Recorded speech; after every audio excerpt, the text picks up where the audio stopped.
Welcome back to the Citizen channel. I hope you're all staying safe and well. Today we have one of our match day programme watch specials, and it's the away version, this one today. So we're going to look at an FA Cup game as well. So we're going to look at the third round of the FA Cup. Big game for the guys who are playing. Swindon Town versus Manchester City. A big game for us, of course, as well. So we're going to have a look through their special programme. Interesting, very interesting this week. Excuse me. Please, if you're new to the channel, we do monetize it now. So if you can help us out by watching any of the ads or following any of the links, that'd be great. Help the channel going forward. That'd be much appreciated. Please, all thumbs ups are very welcome. Press that notification button if you like it. Please let your friends know. Let's get these subscribers up and up and up, and that'd be great if you can do that for me. I'd be very, very grateful indeed. Right, so yes, Swindon Town versus Manchester City at the moment. We've got Watford. Watford are leading the ratings. We rate the away programmes. I don't do that with the City home programmes, but we do it with the away ones. And Watford and Newcastle both got 8 out of 10, but Watford are deemed to be a little bit better, so they head the table. So I must admit, this Swindon, when I saw the images of the cover of it, I was very impressed. I usually do a little cover thing as well, a little rate the covers at the end of the season, and I think this has got to be up there, hasn't it, guys, as one of the best covers for a match day programme, certainly from what I've seen so far this season. Obviously, the City ones are quite boring this year. I'm not overly impressed with the City one. I don't think I'll be doing the top 10 of the City ones. It's literally just players every week, but that's how it is. 84 pages, and sit down, guys, for this. £5. They're certainly making as much as they can out of this, aren't they? At Swindon, £5. I mean, the dearest Premier League one's been £4 so far, so they really are pushing it, and they really are pushing it for this. And they're losing out as well, because I've actually seen, I think the first couple of programmes that went on a certain internet auction site sold for about 25 quid. So they could have got a few more quid for this, but I think they're coming down in price a little bit now, obviously. But no, can you blame Swindon? Probably not. You can't blame them, can you? They've got make money when they can. I mean, that's fair enough, but it is a little bit steep, £5. But is it worth it? Well, we'll talk about that in a minute.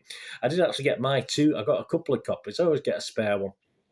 For face value, I bought them for £10 from the Swindon shop itself. So if you're after one, I'm sure they may still have copies there. Just check with the Swindon Town shop before you pay silly money on internet auction sites. Plus £4.99 post and packing. So I got 2 programmes for 15 quid. So I think that's pretty fair enough, to be honest with you. Yeah, obviously I had my flick through it. We got 20 pages of ads again. Some interesting advertising, so they're trying to maximise income from that as well. Again, all credit to them. I'm not going to pick on them for that. And of course, they were very complimentary about City before the match and after the match on their website and stuff like that, on Twitter and Facebook.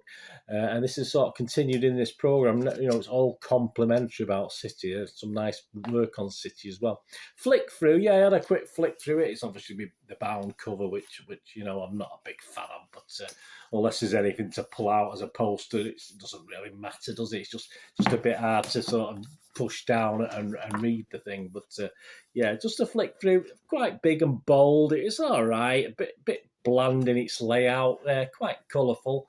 But again, it didn't look great from the flick through, the little flick through we have. But that can be misleading sometimes.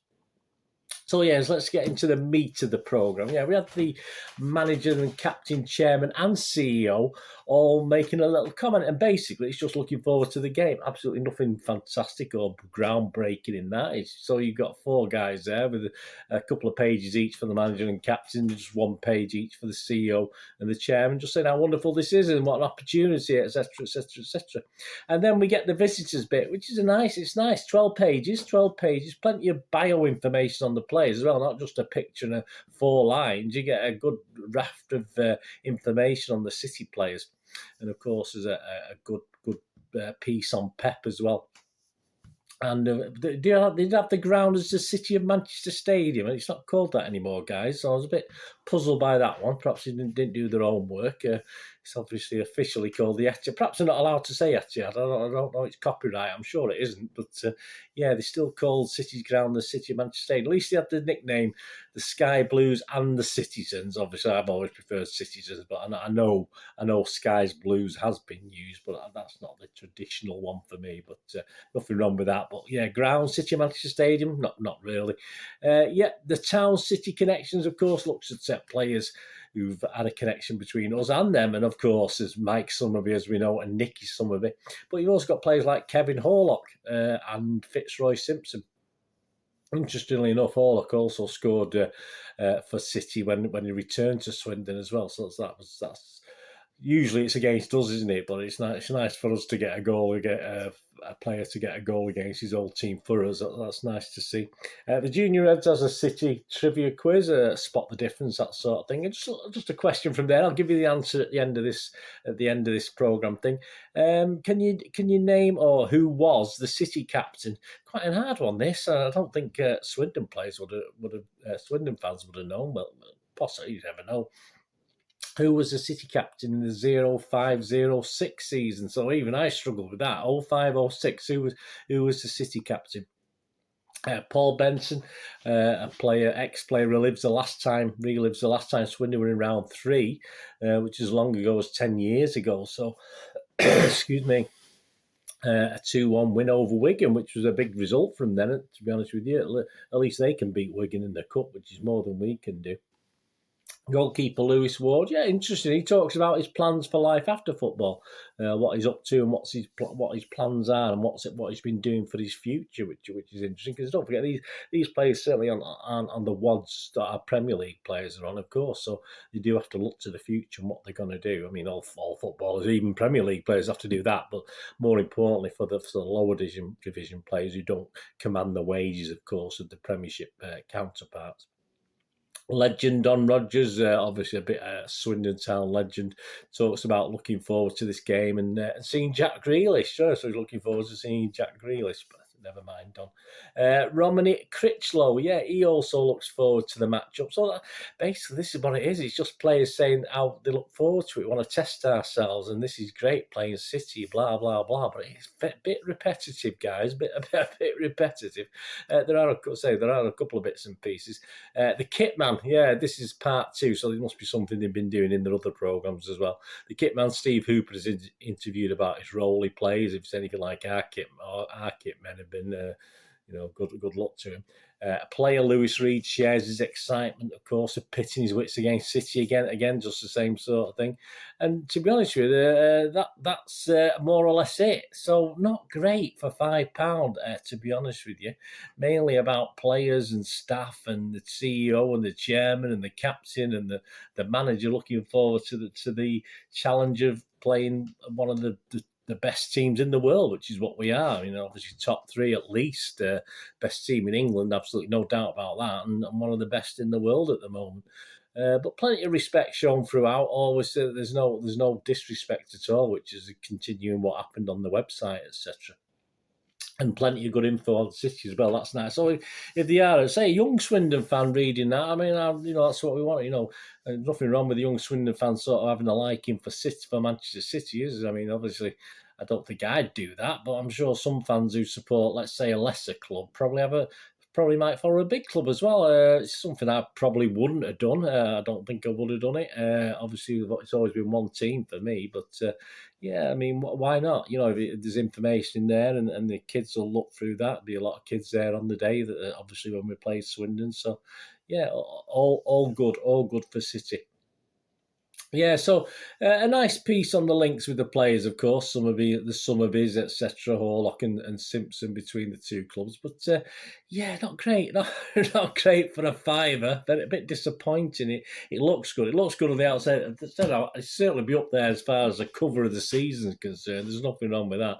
But it does obviously lack a little depth inside of what's going on. There's a couple of bits and pieces I've not mentioned there, but nothing significant.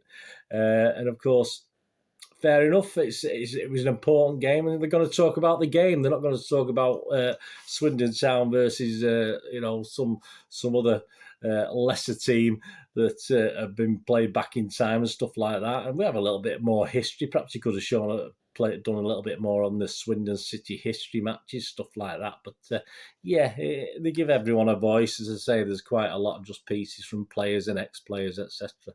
So yeah, we'll have to let them off with it, won't we? But as a memory for £5, it is a little bit steep for what you get. But as I say, I'll let them off under these special circumstances. There's nothing wrong with these so-called smaller clubs trying to make as much money as they can when the games come along. Who can blame them? Especially with the COVID impact as well over the last couple of seasons, where it would have affected the smaller clubs who rely on attendances, rely on crowds, of course. But sadly, yes, I don't give any programme less than 6 out of 10. So I am going to give this 6 out of 10. I do have a couple there. There's a table up there. I do have a couple of other teams on 6 out of 10 at the moment. Brighton and Aston Villa, but I'm afraid this will have to go rock bottom. I'm sorry, Swindon.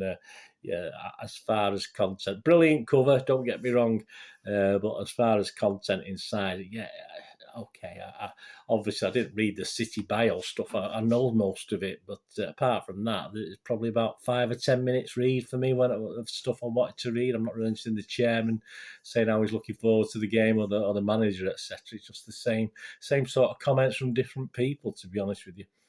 Guest question, yeah. So they're going to go bottom anyway. They're going to go bottom of the league. I'm sorry, Swindon. You'll have to go to the bottom, which is perhaps fair enough given the circumstances. But you think back to that Cheltenham programme. I think the Cheltenham programme last season was much better. It performed better. I don't think it was near the top, but it certainly was, a great programme and put together well, and did fared a little bit better. But hey, as long as you make a few quid out of it, and that's all that matters.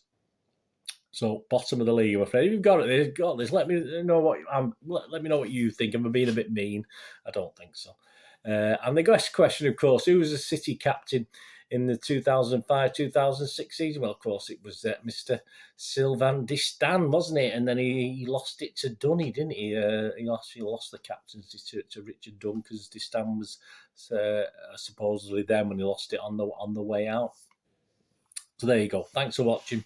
Let me know what you think anyway. But a good result, and hope they made a few quid. Hope it didn't all go to sellers on eBay who were selling these programs for 25 quid. Well done you. You wouldn't.